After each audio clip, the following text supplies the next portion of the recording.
Hey everyone, my name is Katie and I'm here to tell you about how I crammed for the OAT.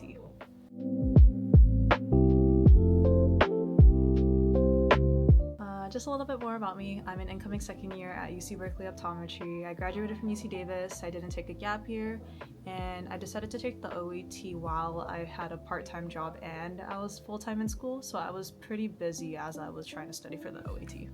And I decided to take the OAT during the winter instead of the summer, and that was because I was participating in a health program that summer, and so I wanted to be focused on that rather than studying for the OAT.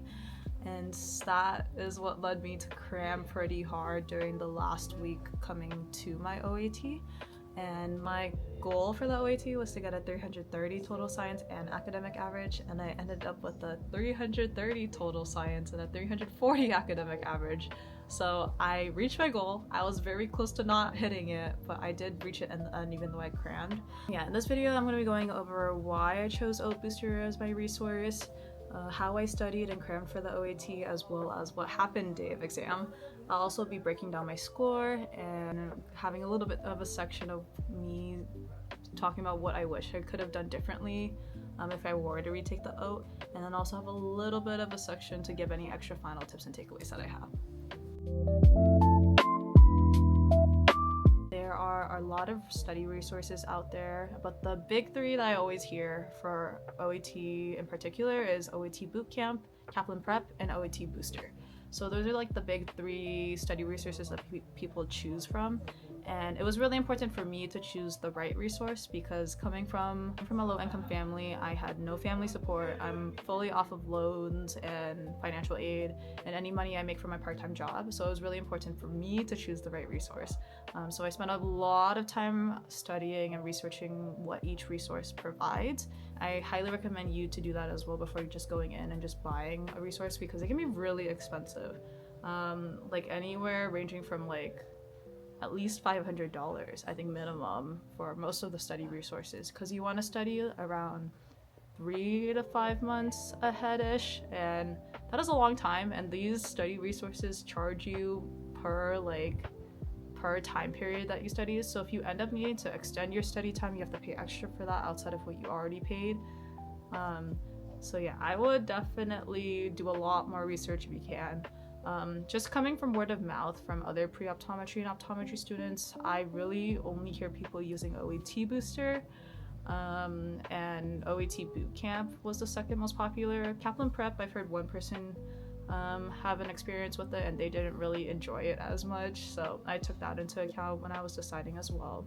But in the end, OAT Booster was my choice of resource, of course, and it was just the all-in-one package that the other resources just didn't really seem to compare. Like they had videos to like relearn any topics or kind of just refresh your mind on topics. They had practice exams and questions. They also had Anki cards and they also had cheat sheets. There were just so many like different ways to study with OAT Booster that I really enjoyed, and that really led to my decision to choosing it. And I really believe that if I didn't use OAT Booster as my study resource, I probably would not have been able to pass the OAT on the first time. And I definitely believe if I studied more than I did and if I followed the schedule more tightly, I would have gotten a higher score than I did as well. So this part of the video is going to be kind of long. Again, I did a lot of research before going in and studying for the OAT. I think it's really important to research and be prepared so you know what's upcoming. And so I went ahead and started by looking at Reddit pages. I looked at YouTube videos. I looked at Facebook pages, asked questions to pre-optometry and optometry students about the OAT. And I learned that everyone really has kind of like their own way of studying. Everyone has their own circumstances and what they're going through while they're studying as well. So just a PSA that what may have worked for me may not necessarily work for you. So just make sure to cater your study schedule and preparation around your situation. For example, for me, I knew I didn't want to take a gap year, so I had to take my OAT before the start of my 4th year because I was going to apply like right as the cycle started that year. So for me, I either had to take the OAT during 3rd year winter or the summer after 3rd year. And I had a health program going on that summer, so I decided to take it during the winter even though I was still full-time in classes and I had a part-time job. That's what I thought I could do, and that, yeah, I think I put too much trust into myself thinking that I would be able to handle all of that in one go. Another factor that can come into play onto when to schedule your OAT could be whether or not you've taken all of the prerequisite courses. By the time I was studying for the OAT, there was one physics course that I had not finished yet at Davis. Because I haven't taken that physics course yet, I realized I needed to study or self-study a bit more, and so I opted to do a 4-month study schedule instead of a 3-month because I had finished most of physics. I just needed like that last part of it to be ready for the OAT. You know, at first I studied the 4-month study schedule very tightly. My study schedule was created by OAT Booster Study Schedule Builder, so I had everything laid out, like what videos I needed to watch, what flashcards I needed to use, whether or not I would need to do some practice questions or not. And I was following it very tightly at the start because I was just focused on classes, work, and then studying. And then midterm seasons hit, and then final season hit, and then holiday season hit at the office. And anyone that works at an optometric office knows that holiday season is the busiest time of the year. And because all of this was happening during the time that I was trying to study for the OAT, I got very heavily behind on studying, and this is definitely a regret that I had that I'll go more in depth later with. But I basically only had like a week and a half left to cram for the OAT. Based on how my studying went so far, physics and OChem were definitely my weakest sections, and so I knew I needed to focus on those sections more than the others. And because I only had a week and a half left, I couldn't really keep up with everything that I had missed within my study schedule. I just kind of hoped that everything that I felt confident in or kind of solidified in was going to be fine, and so I just focused on my weak areas. So for about half a week, I mainly only grinded out like physics and OChem, and so I would do the practice questions. I would review topics that I wasn't confident in, any equations and shortcuts that I needed to know, any flashcards, looked over the cheat sheets.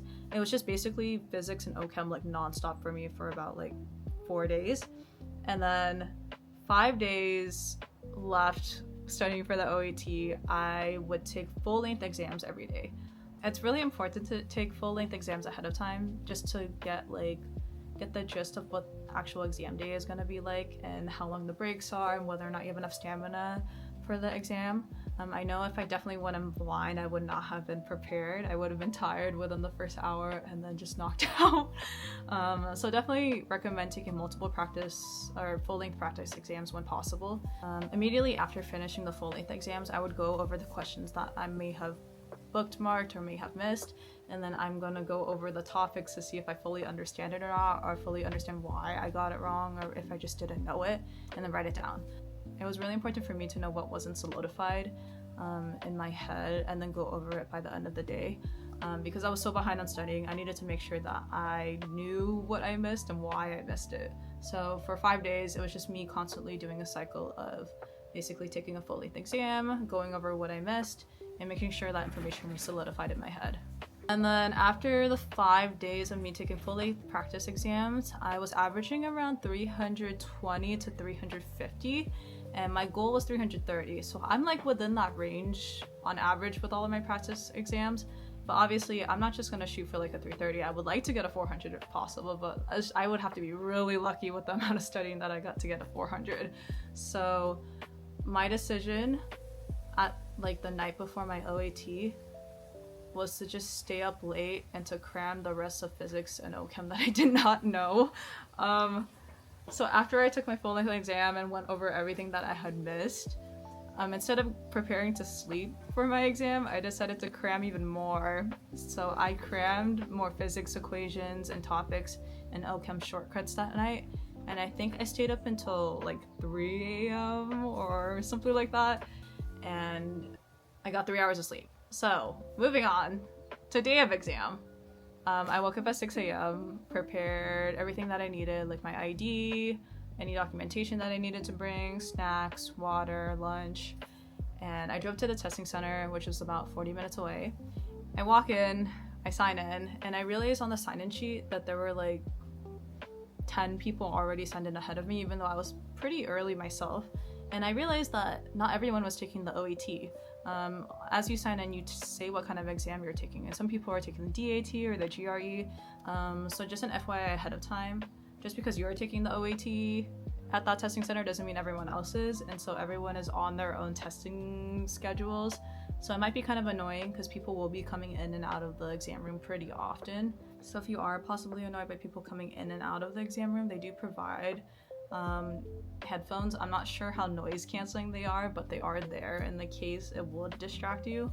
I don't think you're allowed to bring in your own, so you just have to make use of what the exam center gives you. So yeah, I signed in, I put my stuff in the lockers, went through security, and then I sat down at my desk. I went ahead and started my exam. I think I started off with biology. I don't really know if they've changed the order of the sections, but I remember them starting with biology, and I felt really bad after I finished that section, so I thought my morale was really... So I was getting like less and less confident as I was submitting my questions throughout the biology section. And then I don't remember what sections came after that, but I felt a lot more confident in those than I did in biology, so I wasn't like totally down throughout the entire exam, fortunately. And then my break came up, and during your break you can really do just about anything as long as you just come back and make sure you have nothing on you when you come back. So I went ahead and went out, and then as I stepped out I was like, wow, I really need to cram for physics. So immediately as I got out, I went to my locker, got some snacks, got my phone, studied for physics like for at least a good 10 minutes while I was snacking. I was just cramming even more because I really felt like I had like forgotten everything at that point. So after the last minute cramming session, I went through security and took the exam again. And out of all of the research that I have done for the OAT, I did not realize, or I didn't read this anywhere, but I did not realize they give you your score immediately after you take the OAT. So when I press submit, the score is immediately on the screen, and I was like, what? So after you submit your OAT, like immediately when you submit the last section, your score immediately pops up. And that was like, I was so shocked with that. Like, I did not read that on any Reddit page that I saw. So just an FYI, you will get your score immediately when you're done. Unlike the MCAT where you wait like maybe like a month or two before you even get it. So when I got my score, I was happy, but I wasn't. Like, I was really glad that I reached my goal score, but I was really disappointed in myself because I knew I could have gotten a higher score if I did not end up cramming and I actually took my time studying. But I'll go more in depth with that later in this video as well. I'm gonna go ahead and break down my score now. I did say this earlier, but I did get a 330 total science and 340 academic average. I'm just gonna go over my lowest section first, which was general biology. I wasn't shocked that I got that score like during and after the exam. I think I was just shocked that I felt so confident about biology before that. As I have said earlier, I really focused on physics and OChem during the last week and a half during studying, when in reality I should have been studying for like everything. So I really underestimated how much memorization biology would be, and that was definitely like my downfall to this section. I felt more confident in the information that I knew, but it just was not there when I was taking the exam. My next lowest score was actually physics, which was a 320. And I was actually really happy with that, considering that I hadn't taken the last course of physics that I needed at Davis yet, and I had to self-study that section, and I was cramming for that section legitimately the break before I took it. I was really proud of the fact that I even got above a 300 for that section, so even though it was my second lowest, I was still very happy with that score. And then as for my highest sections, they were quantitative reasoning and reading comprehension, which were the two non-science parts of the OAT. Fun fact, I'm not a STEM major. When I was at Davis, I was actually a double major in managerial economics and psychology. So science is not necessarily my strong suit, so the fact that I even got like above a 300 on most of the total science sections was like kind of crazy to me. The rest of my scores overall were pretty like well-rounded. They were above like what I was wanting to get for each section, so I was very proud of that. And the way that I studied like originally at the start, I wasn't really proud of how I crammed for everything. And then so moving on to the next section, if I could go back in time, I would. Okay, so there's A lot of things I would do differently. If I could go back in time, I would have not taken the OAT during school. I would have waited for the summer and made sure my summer was free to study for the OAT. I definitely do think that is the best study route in that way. I would have definitely followed the study schedule more tightly and consistently. I would have not underestimated the biology section as much as I did.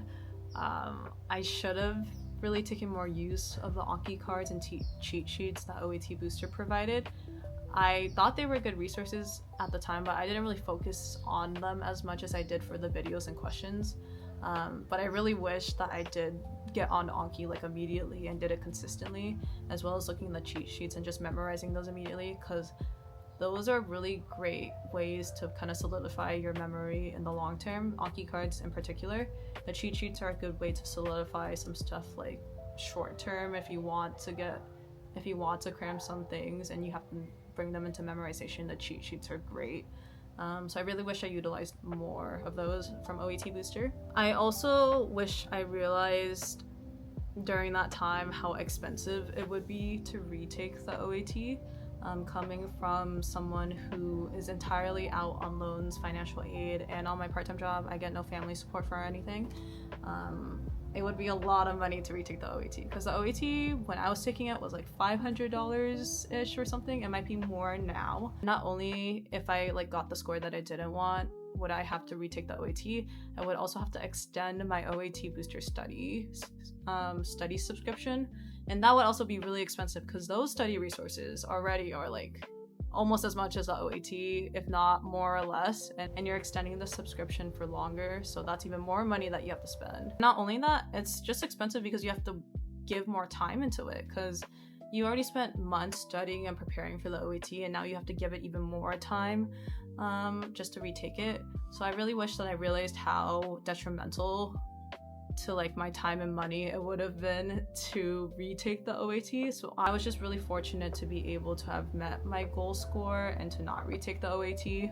Another thing that I wish I could have realized is that I should have just pushed my OAT to a later date rather than to just retake the OAT as a whole, because it's actually cheaper to push the date of your OAT. You have to spend a little bit of money to push the date, but you also have to spend money to extend your subscription for OAT Booster, but that's going to be cheaper than you having to buy the entire OAT again on top of extending your subscription. So in the end, I really should have just pushed the date for the OAT and realized that it was actually cheaper to do that to ensure that I would get a better score and be more confident in myself. And this will actually lead me to my final tips and takeaways.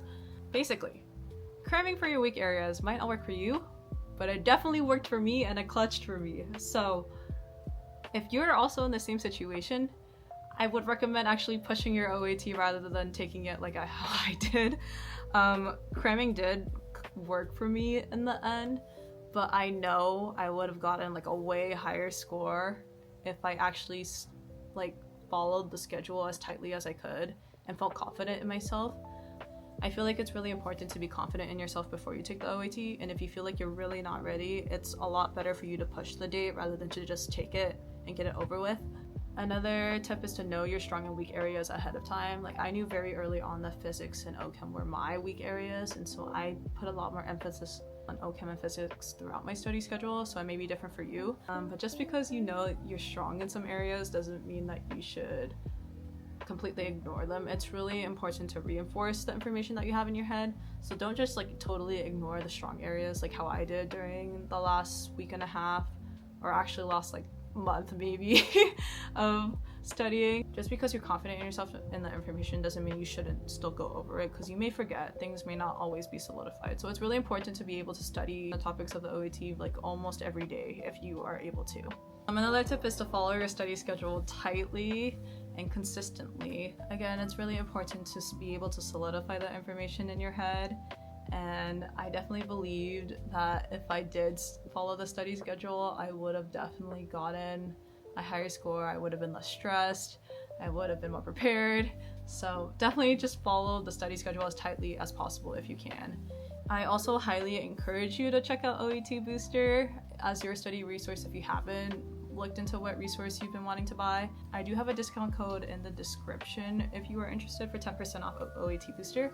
I definitely believe without using OAT Booster, I would have probably bombed the OAT, and I definitely think that if I did follow the schedule as they had provided, I would have gotten a higher score than I did. So definitely check them out if possible. Thank you if you've made it this far. There's not really many videos out there about cramming for the OAT, and if there were, I would know because I was cramming for it not so long ago.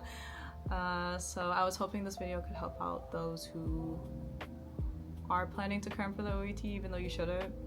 Maybe expect some more optometry related videos from me if I have the time. Okay, bye.